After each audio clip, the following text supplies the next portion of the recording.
இதுதாங்க இந்த பாலிலேயே மிகப்பெரிய நதி ஆயுங் ரிவர். போயிட்டு நம்ம வந்து ரிவர் ராஃப்டிங் ஸ்டார்ட் பண்ணலாம். நான் மட்டும் தான் தனியாக போகிறேன். இல்லை தனியாக வர்றது ஒரு கிக்கு தாங்க, சத்தியமாக சொல்கிறேன்.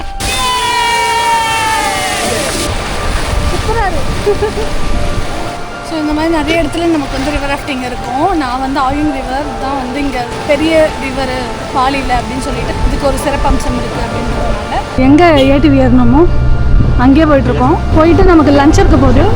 ஸோ லஞ்சை சாப்பிட்டுட்டு நம்ம கிளம்பிடலாம்.